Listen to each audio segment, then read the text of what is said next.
மறக்காம சர்ப்ரைஸ் பண்ணுங்க. Thank you.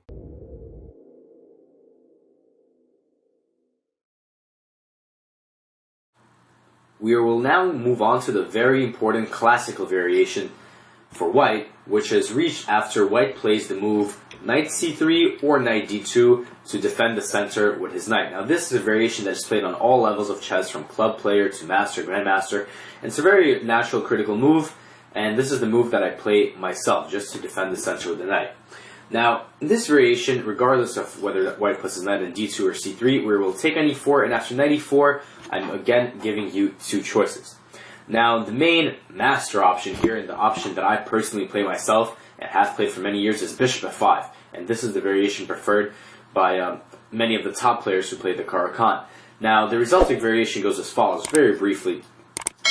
The type of position that is going to be reached here is this is a quite theoretical line, so it's very common that both sides play these moves quite quickly, and the position after move 1820 is reached with only a couple of minutes spent on the clock, because both sides know the theory.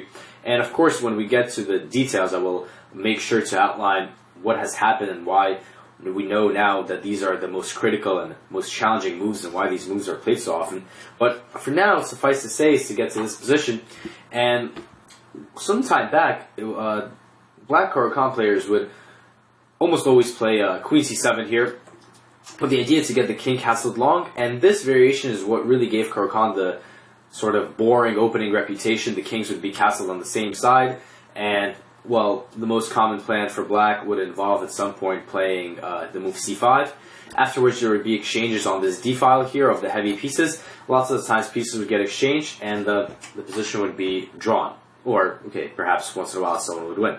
But more recently, about a decade ago, it was sort of discovered, or became much more popular, to play this move bishop e7, which we will be looking at, and of course all the other corresponding and relevant variations. But the gist of this variation is now black is castling short. It was thought this is not a good idea and impossible because of this h6 hook, and this pawn is already on h5, so it looks like white might just be able to blow black off the board with some timely attack or sacrifice.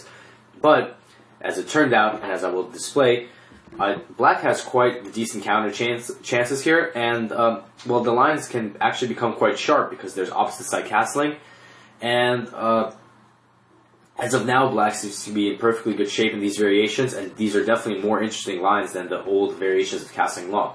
So as I said, I've played this way many times against masters, international masters, grandmasters, and this variation has been pretty heavily explored, and I will present you my findings here. But I also have another option after knight c3 takes, the move knight f6, so challenging this knight in the center, and after knight takes f6, there's two variations, but the one that I'm going to be looking at is pawn takes f6. Both of them take f6, of course. Pawn e takes f6.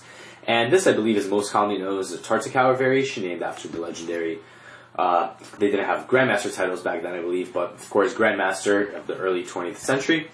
And the plan behind this variation is quite simple. Black suffers from obtaining these double pawns, but in return gets very, very simple natural development. All the bishops have wide open diagonals, the king gets castled, the knight goes to d7, and basically black will be able to get all his pieces out quite quickly, quite easily, and enjoy free development. Of course, as I already mentioned, the downside of this system is a structural disadvantage of these double pawns, but as I hope to show, this is quite a playable system, and believe it works very, very well at the lower levels, club level, and especially also in a rapid play and blitz play. This variation has been tried by many, many strong grandmasters, including the world champion Magnus Carlsen in a rapid play event.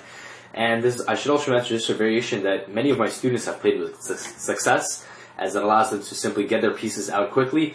And I will show you the plan that I have been advocating for quite some time, is that this variation is mostly associated with rapid development and simple chess, but there's also a very nice aggressive way to handle the black pieces here, where you may be even able to win in a mere 20 moves using a very powerful kingside attack. So this is a plan that is very unexpected for the players playing white, as I found in the experience of looking at my students' games and their successes, and I hope to share that with you as well.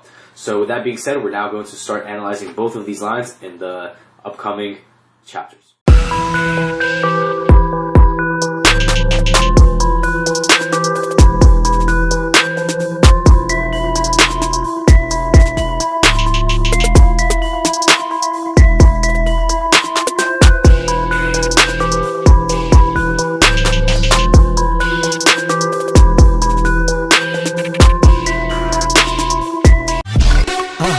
மறக்காம surprise பண்ணுங்க.